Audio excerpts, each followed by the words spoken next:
The laughter didn't belong to the afternoon. Everyone felt that. It was too sharp, too pleased with itself, like a metal edge dragged across glass. It snapped the ordinary rhythm outside Millstone's grocery, the shuffle of carts, the muffled beeps from the registers, the chatter over peaches and bread. Heads turned toward the sound, and in the center of those quick glances stood an elderly woman with silver hair and a spine that refused to bend. Evelyn Johnson, 72, wore her Sunday dress, even though it wasn't Sunday. She liked the way the fabric reminded her of church, of respect, of care. She held a worn leather purse, the way one holds a memory, carefully, with both hands. A few minutes earlier, she'd been smiling as she spoke to a young woman waiting by the door, telling her about a boy who'd grown into a man most people only meet in movies. Michael's been serving in the Marine Corps for almost 2 years, she had said, eyes bright with the kind of pride that puts a shine on tired days. He always walked straight, even as a child. I just didn't know the road would pull him this far. That's amazing, the young woman replied. You must be so proud. I am, even when it's hard. The conversation would have floated away like steam above a coffee cup, except it drifted to a man leaning along the brick wall, mid-40s, fit in the way men stay fit to keep an edge, wearing plain clothes that somehow still looked like a badge. Officer Mark Daniels, off duty, sure, but authority clung to him like cologne. He snorted, then he laughed. Marine Corps? Lady, come on. You don't expect anyone to buy that, do you? Before we continue the story, please make sure you hit the like button, subscribe, and turn on your notifications for more daily stories. Drop a comment to let us know which city or country you're watching from. The young woman stiffened. Evelyn turned. She didn't bristle, didn't throw the hurt back the way some do. She simply stood a little taller, as if the wind had shifted and she decided to face it. My son serves this country, she said, voice steady. That is the truth. Daniels rolled his shoulders like a man warming up before a sport he enjoyed too much. Truth? People say that word a lot when they don't have proof. He let the crowd hear it. Performance likes an audience. I've seen all kinds. Folks fishing for attention, throwing around marine-like confetti. Seen it, debunked it. A grocery bag paused mid-swing. A mother's hand tightened on a child's shoulder. A teenager in earbuds slid one side down to listen. The ambient noise of the place thinned, as if the afternoon itself leaned closer. Evelyn's fingers tightened around her purse strap, the leather creaking softly. You don't know me, she said, and you don't know my son. The hard set of Daniel's mouth curved into a smirk. Don't need to. Facts are facts. If the kid was a Marine, he'd be here to back you up, but he's not. Which means, he lifted both hands, palms out, as if the conclusion floated between them. It means what it means. The young woman near Evelyn found her voice. Sir, there's no call. Daniels cut her off with a look that said he'd ended conversations with far more than a glance. I'm just saying what's real. People lie. Uniforms can be bought. Stories are cheap. He tilted his chin at Evelyn again. Crowd still gathering by the cart rack and the automatic doors. Respect is earned, not declared. Evelyn's jaw clenched, but her voice stayed soft. Respect is owed to those who sacrifice and to the people who hold them up. She paused as if tasting the next words first. My son has earned it, whether you see it or not. A beat of silence. A car door thudded shut somewhere across the lot. A sparrow skittered under a truck. Life tried to resume, but curiosity had its claws in the moment now. Even the store greeter hovered at the threshold, torn between duty and the slow magnet of unfolding conflict. Evelyn lifted her chin, and the motion was almost a prayer. She saw, in a quick, bright flash, a boy with scraped knees saluting his reflection in a stovetop lid. A young man standing behind a kitchen chair the night he said, Mom, I'm enlisting. The way he'd squeezed her fingers as if they were a rope he'd used to find his way home. He had mailed her a snapshot from graduation dress, blues, sunlight, a smile he wore carefully like it might break. She kept it tucked behind the grocery list in her purse. She carried him into places he couldn't go. The laughter came again, shorter this time, meaner for being controlled. You know what I think? Daniels said, dragging his heel against the concrete like he owned the ground. I think if you had proof, you'd show it. And since you haven't, the shrug was theatrical, inviting the crowd to finish his sentence for him. A man in a faded army cap shifted forward a half step. He didn't speak, not yet. He just watched with a soldier's stillness, measuring the angles, the voices, the hands. The teenager, with one earbud out, whispered, "Why is he picking on her?" His friend said, "Because he can." For many Evelyn heard neither. She heard the rhythmic hiss of the doors opening and closing, the squeak of a cartwheel, the small sounds that keep a person steady when someone tries to take their ground. She thought of Michael's last letter lines about dust and heat, and the feeling of waking up before dawn to lace your duty on and walk toward whatever waits. "Don't worry about me, Mom," he had written. "You taught me how to stand." She looked at Daniels and drew breath slow enough to tame her pulse. "I have nothing to prove to you, but I will not let you dishonor my son with your laughter." Daniel's smirk didn't crack, but something in his eyes sharpened the glint of a man discovering he enjoys the taste of this. Dishonor? Big word. He glanced left and right to count his witnesses. "Tell you what, you say he's a Marine? Then show us. Or admit you're just—" The veteran in the army cap finally spoke, voice low. Careful. Daniels didn't even look at him, spinning a story. He let the last 3 words land like pebbles flicked at a stained glass window. The crowd thickened one more ring. A young mother with a toddler on her hip slowed near the cart corral, eyes narrowed. A man in a crisp button-down and loosened tie on a lunch break extended by curiosity, folded his arms and leaned his weight onto one leg, the universal posture of a skeptic who wants to be entertained. The wind shifted. A plastic bag tumbled low along the curb and caught on a sprinkler head. Evelyn's dress swayed once and settled. She reached into her purse, and for a heartbeat, her fingertips brushed the photo's edge. Not yet, she thought. Not because of him. She would not dance because a stranger played a drum. "Leave it," the young woman whispered. "Please." Evelyn answered without looking away from Daniels. "I have left too much in my life." She thought of doorways she had walked through with her head high while voices trailed her like shadows. Of waiting rooms where she'd been told someone would be right with you, and learned how long right can stretch. Of a boy who once stood between her and a neighbor's ugly word and said, "Don't." She thought of the day Michael shipped out, how the bus door had folded him away, and in its reflection she'd seen her own face, small but unbroken. Daniels clicked his tongue, impatient with her silence, confident in the crowd's appetite. "You hear that? Nothing. Because there's nothing to show." He lifted his hands again, as if weighing 2 truths and letting one fall, which makes this simple. And yet nothing in this moment was simple, not the way the veteran's jaw tightened, not the way the young mother shifted the toddler to her other hip to free a hand, not the way the teenager slid the second earbud down and opened his phone camera, record light red as an ember. Evelyn smoothed her dress with one palm and finally spoke again. "You think loud is the same as right," she said. "It isn't." Something like a flicker touched Daniel's cheek, annoyance, maybe, at a target that wouldn't crumble on schedule. He stepped in half a pace, close enough that the crowd felt the proximity even if he didn't touch her. "I think lies are easy," he said, "and I don't let them stand." "Show." Evelyn's reply was soft enough to make people lean in. "Then you should stop speaking." A breathless beat, a ripple of surprise, the first small, nervous laugh that didn't belong to Daniels. He caught it anyway, claiming it with a tight smile. "All right then," he said, as if benevolently granting her one last chance to entertain him. "Prove it." The automatic doors hissed again. A shopper wheeled out a cart piled with oranges, cereal, and 2 gallons of milk, felt the tension like heat from an oven, and veered wide. The greeter took a tiny step outside the threshold and then back in, the way a child tests cold water with toes. Evelyn's hand settled on the purse again, the photo lying where it always lived. The paper knew the shape of her fingers now. Grief and pride leave trace oils. She thought of the boy in it, his careful smile, the way his eyes had looked almost exactly like they did the night he'd said, "I'll write you every week," and she had nodded, like she believed he could promise the world what the world refuses to promise back.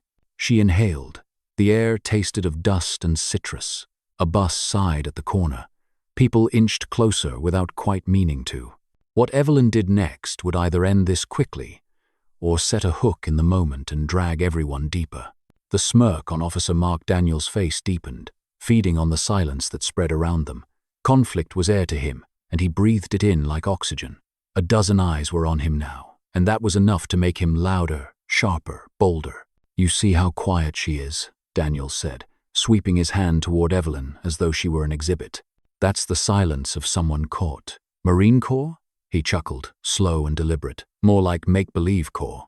A ripple of uneasy laughter broke from one corner of the gathering.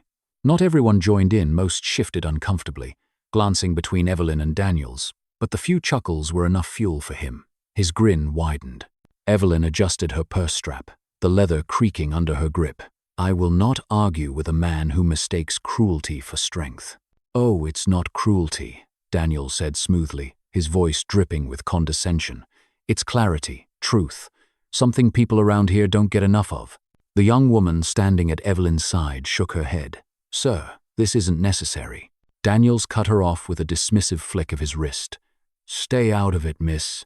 If someone's gonna toss big claims around in public, they better be ready to back them up. That's how the world works." The crowd thickened further. A teenager with a skateboard tucked under one arm moved closer, pulling his phone from his pocket. A businessman on lunch break loosened his tie, eyes narrowing as he watched the tension build. A mother balanced a toddler on her hip and whispered, "Stay quiet now, baby." As she lingered at the edge of the scene, Evelyn held her ground. She thought of Michael's last phone call, the way his voice had steadied her heart even through the crackle of a bad overseas connection. "Mama, you don't need to defend me to anyone," he'd said.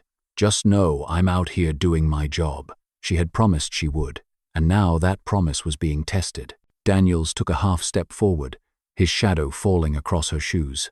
"If he's really in the Marines, prove it. Let's see dog tags. Let's see a letter. Or else admit this little tale is just that, a tale."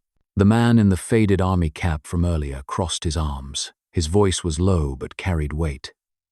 "You need to watch yourself, officer." Daniels turned sharply, eyes narrowing. "And you are?" The man's gaze was steady. "Someone who knows what it means to serve, and someone who knows disrespect when he hears it." For the first time, Daniel's smirk faltered, only for a second. Then he laughed it off. "Save the speeches, Grandpa. I'm just keeping people honest." Evelyn's jaw tightened, but her voice came calm. "Honesty doesn't sound like mockery. It doesn't sound like laughter at someone else's pride." The crowd murmured its agreement, a small wave of support rising on her behalf. A teenager whispered, "She's right," and his friend nodded, thumb hovering over the record button of his phone. The red dot blinked on. Daniels noticed, and his voice grew louder, theatrically booming as though the cameras were his stage. "Listen up, everyone. This lady wants you to believe her son's a Marine. But where is he? Not here. Never here. Probably never was." The words landed like stones. A few gasps, a few groans, a rustle of shifting feet. But Daniels ignored her. His eyes gleamed with the kind of satisfaction that comes when a man thinks he's winning. He paced slowly, circling Evelyn just enough to make the crowd lean in. Evelyn's voice rang steady across the circle. "I don't need to prove my son's honor to strangers. He proves it every day in service." Daniels stopped pacing. He jabbed a finger toward her. "Words, words, words. That's all you've got. And words are cheap." The veteran stepped forward another pace. His voice sharpened. "Cheaper than respect?" The crowd hummed with energy now, shifting from curiosity to discomfort, from discomfort to outrage. They could feel the line being crossed, trampled even, and yet Daniels pressed on, unwilling to surrender the stage. He spread his arms, smirk returning. "So, where's this Marine son of yours, ma'am? If he's real, let him walk through those doors right now. Otherwise..." He let the unfinished sentence hang heavy in the air. Phones tilted higher, every eye fixed on Evelyn. The silence that followed was not empty, it was charged, waiting. Evelyn inhaled. She thought of Michael at 12 years old, standing at their front door in a too-big jacket, announcing he would protect her no matter what. She thought of him at 18, filling out enlistment papers with hands that didn't tremble. She thought of the morning he left, duffel over his shoulder, smile small but sure. Her throat ached, but she held firm. "My son doesn't answer to your demands," she said, voice steady. "He answers to his country, and that is enough." The crowd rippled with murmurs, some approving, some doubtful. Daniel's eyes gleamed at the division. Conflict thrived on cracks. He leaned closer once more, his voice low, for her alone. But what if none of it's true? What if you're just another lonely old lady spinning stories so someone will look at you? Evelyn's breath caught, but her eyes did not falter. Then may God forgive you for saying it. The words settled, but the air around them didn't ease. In fact, it thickened, heavy with the next insult Daniels was already preparing. The circle around them swelled. Shoppers who had intended to pass through with milk or bread found themselves rooted to the spot, pulled by the gravity of a conflict that felt larger than groceries, larger than an ordinary afternoon. Even cars in the lot slowed, drivers leaning out windows to catch fragments of the exchange. Daniels thrived under the attention. He raised his voice, projecting like a performer on stage. "So come on, ma'am, let's see it. You got proof? Or are we all just supposed to take your word for it?" A few murmurs stirred. "Proof?" someone echoed. "She doesn't have to prove," but the voice faded under the swell of curiosity. Evelyn's hands shook, but not from fear, from fury contained. She reached slowly into her purse. The crowd leaned forward, as though the bag itself were a chest holding treasure. Her fingers brushed the photograph, creased from years of unfolding and refolding, soft at the edges from being touched too many times. It was Michael in his dress blues, sunlight bouncing off the polished brass buttons, his smile careful and solemn. The moment captured the boy who had left home and the man who had stepped into history. She held it out with both hands. "This is my son," she said. Gasps rippled through the bystanders. Phones zoomed in. For a heartbeat, the air seemed to still. Proof, tangible, undeniable proof. But Daniels reached forward with quick, dismissive fingers and plucked the photo from her grasp. He looked at it, snorted, and tossed it back toward her. The photograph fluttered like a wounded bird, landing against her purse. "Costume," he said coldly. "Anybody can buy one of those online. You expect us to believe a picture?" The crowd erupted with outrage. A woman's voice cut through. "That's enough." The veteran in the army cap bristled, stepping forward. "Show some respect, officer." But Daniels ignored them all. He leaned down, his words meant to pierce Evelyn alone. "Pictures lie, people lie, and right now, you're looking like both."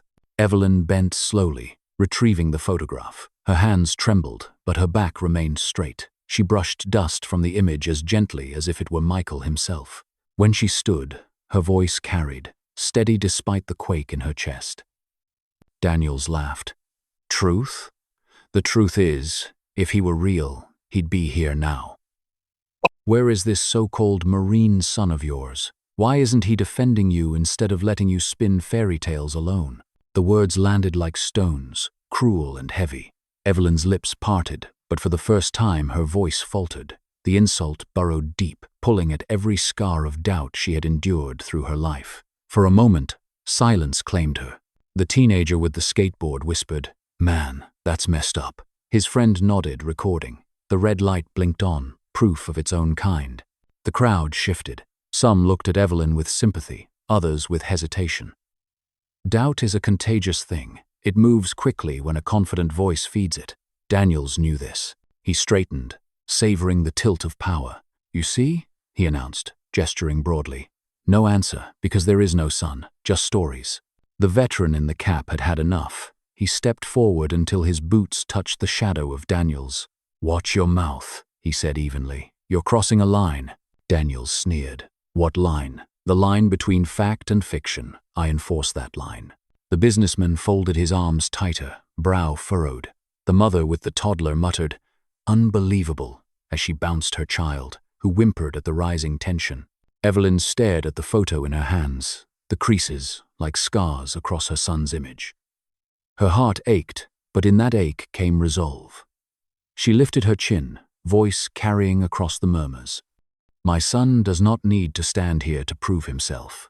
He has already done more for this country than your laughter ever will." A wave of approval rippled through the crowd, but Daniels seized on the moment. He stepped closer, his presence looming. "Words, lady. That's all you've got, and words are cheap." His voice dropped, crueler still. "Maybe you just wanted attention. Maybe you're tired of being invisible, so you made up a son in uniform to make people look at you. That's what this feels like, a desperate little story." Evelyn's breath caught. The insult struck deeper than any before. Around her, the crowd gasped. whispers rising like a tide. People looked at one another, unsure whether to intervene. Even the veteran seemed stunned by the audacity. Daniels smirked, sensing the silence as victory. You see? No defense, no son. Just another lonely woman lying to feel important. Evelyn's hands shook harder now, but she refused to let the tears fall. She clutched the photo against her chest, as though holding Michael's heart. She thought of his letters, of the promises he had written in ink that distance could not erase. She heard his voice in memory. You taught me how to stand, Mom. She straightened. Her voice was quiet, but it cut through like a blade. I will stand, and I will not let you dishonor him with your lies. The words drew a hush, but Daniels only scoffed. Then prove it. Show us this Marine. Or admit you've been caught. And then, before Evelyn could reply, the hiss of the grocery store's automatic doors sliced through the moment. A sound ordinary every day, yet now sharp as thunder. The crowd turned as one, all eyes fixed on the doors. Something was about to change, though no one yet knew how completely. The hiss of the automatic doors cut clean through the noise. Then came the sound of polished boots, measured, solid, each step finding the pavement like a promise. A tall figure emerged from the wash of fluorescent light. The United States Marine Corps uniform caught the sun, dark coat, pressed sharp, brass gleaming, medals aligned with unflinching precision. His cover sat low, shadowing eyes that scanned instinctively for threat, for source, for center. For an instant, the world seemed to shrink to a corridor between the doors and Evelyn. The crowd shifted without being asked, bodies angling to make space, phones lifting as if tugged by the same invisible string. Someone whispered, "No way." The teenager said it louder, voice shaky with awe. He's real. It is one of rending with announcer. Evelyn didn't move. Her fingers pressed the photograph flat against her purse, breathing in slow, careful counting beats 1, 2, 3, until her chest steadied. Tears threatened, but she kept them where they belonged, behind the line she had taught herself to hold. The Marine stopped just short of her, set his jaw, and lifted his chin. "Mom," he said, voice low and steady, the kind of voice that can halt panic and cut through smoke. "What happened?" Her lips trembled. "Michael," she breathed, and the name seemed to warm the air. She gathered herself. "I told them the truth. She inclined her head toward Daniels, called me a liar." The Marine turned. The crowd watched the turn happen as if time thickened around it. His gaze found Daniels with the cold efficiency of a rangefinder settling onto a target. Officer Mark Daniels, who had been painting the afternoon with his contempt, felt the brush slip. For a long second he said nothing.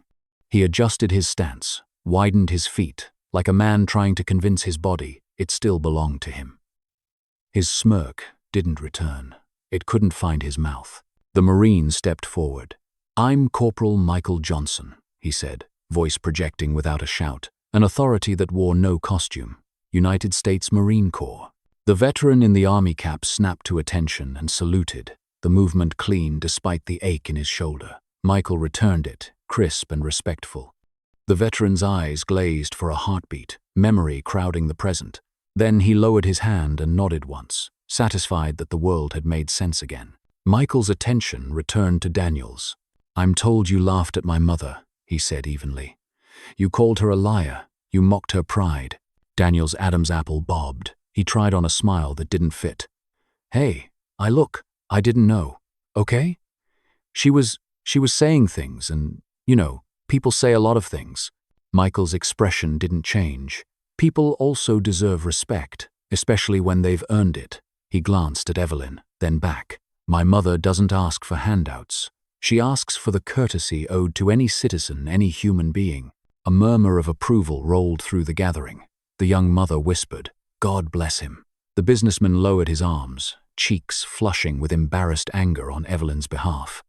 Cameras framed Michael's shoulders, Evelyn's face, Daniel's stiff posture angles of a story about to settle its own debate. Daniels swallowed again. "Okay," he said, palms forward as if to slow the moment, to soften it. "Okay, maybe I came in too hot. These days, you gotta check. People make things up." Michael took one step closer, not looming at all, and yet somehow everything in Daniels leaned back. "Check quietly," Michael said, Ask respectfully. You don't humiliate a mother in public because you prefer your cynicism loud. He let the words sit until the air cooled around them. Then, a notch deeper, you laughed at her. The veteran's jaw clenched. The teenager muttered, "Bro," into his mic. The crowd felt it, the way the scene had inverted, the planet flipping over with a click and settling into a truer orbit.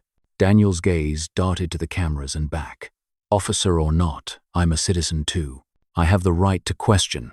You had the choice to respect, Michael said. You chose not to. He didn't raise his voice. He didn't need to. That choice has consequences. Daniel's mouth opened, then closed. He sought a plateau to stand on and found only gravel. Look, I'm apologizing. Mrs. Johnson, I apologize. Evelyn lifted a hand, stopping him with a gesture so small and dignified it drew a hush. Apologies work when they do not arrive on the back of humiliation, she said, eyes clear. You could have asked. You chose to laugh. A flicker crossed Daniel's face, anger trying to find a foothold where shame already stood. I said I'm sorry. He pressed, to the crowd more than to her. What else do you people want? Michael's attention sharpened. We want you to understand what you did. He glanced to the veteran. Sir?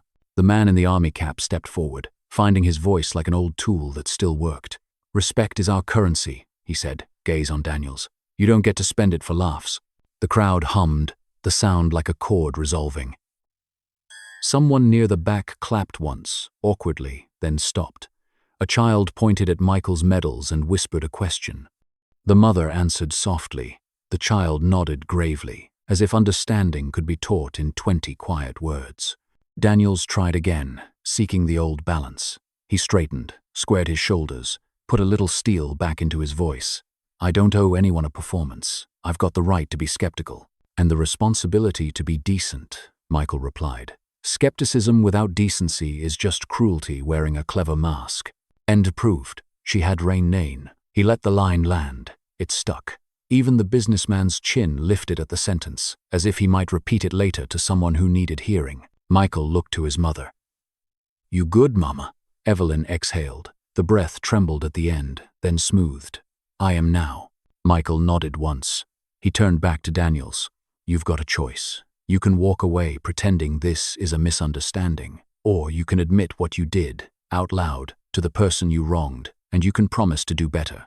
Daniel's eyes flicked left at the teenager's phone, then right at the veteran's iron stare, then finally back to Evelyn, who stood as she had stood from the beginning. Small, steady, unbroken. Fine, he said, words clipped. Mrs. Johnson, I'm sorry. I shouldn't have laughed. I shouldn't have said the things I said. It was almost enough. Then he spoiled it. But people lie, and I've got a job to. The crowd deflated with a collective groan. The apology collapsed under the weight of its own qualifier. Michael didn't sigh. Try again, he said. And it wasn't a command. It was a door left open. Daniels stared at the door. He had never liked doors he did not control. He pulled in a breath and let it out, and for a moment his face looked younger, the years of habit peeling back just enough to reveal a boy who learned the wrong lessons from the wrong applause. I was wrong, he said, quieter. I was wrong to mock you. I was wrong to doubt you like that. I'm sorry. Evelyn studied his eyes. She didn't search for perfection. She never had. She searched for weight, for a thing set down that wouldn't be picked up again. She nodded once, not absolution, not yet, but an acknowledgement that a step had been taken on ground that had needed a step for a long time. The veteran looked at Michael. Permission to say something, Corporal? Michael's mouth touched a smile. Always. The veteran turned to the circle. I wore a uniform once. Different color, same oath. We argued in mess halls. We cracked jokes we shouldn't have. We were young and stupid and sometimes mean. But the thing that brought us back every time was the reminder that the person across from you is carrying weight you can't see. You don't get to make it heavier just because your arms are free. Silence held, respectful and full. The businessman cleared his throat, and when he spoke, his voice betrayed him, softened by something he hadn't planned on feeling today. Ma'am, for what it's worth, I believed you. He hesitated. I just didn't say anything soon enough. Evelyn looked at him, and the corner of her mouth softened. You're saying it now. Daniels shifted. He wanted the moment to end. Endings restore rhythm, but this ending wasn't his to call. He glanced toward the doors, toward escape, then back to the camera lenses that continued to fix him in place. Michael stepped aside, just slightly, and the motion said everything. This could be the end, if you choose it right. Daniels nodded, slow. I don't want to be the guy who laughs, Michael answered without hesitation. Then, don't be. A breeze slipped down the strip of storefronts, stirring the flags on the lampposts and the corners of receipts on the pavement. Somewhere a cartwheel squeaked. Inside the grocery store, a cashier called for price check on a bundle of greens, a tiny domestic bell that reminded everyone the world was still happening, that the ordinary is where the important things always land. Evelyn reached into her purse, lifted the photograph again, and looked at it. She didn't need to, not with the proof standing beside her, but she did anyway, because memory is a kind of honoring. Michael saw and smiled, small. He turned to the circle. My mother doesn't need applause, he said, but I'll take your respect. Daniels lowered his eyes. The crowd waited, and the next words he chose would decide whether this moment closed in grace or broke open into something none of them could take back. The hush stretched as Daniels lowered his eyes. For the first time that afternoon, his voice did not rush to fill the space. The crowd waited. They had witnessed a spectacle, yes, but what they hungered for now was something more. Closure, truth, a turning. Evelyn did not flinch. Her fingers smoothed the photograph against her purse, as if tucking her son's honor safely back where it belonged. She did not demand apology, her stillness did. Her years of enduring and standing spoke louder than any plea. Daniels shifted, his jaw working. When he finally spoke, his words came slower, stripped of bravado. I was wrong, he said. I was wrong to laugh, wrong to doubt, wrong to treat you that way. His voice cracked on the last word, not from tears but from the weight of admission. A ripple passed through the onlookers, like wind across wheat. Some nodded, others exhaled, realizing they had been holding their breath.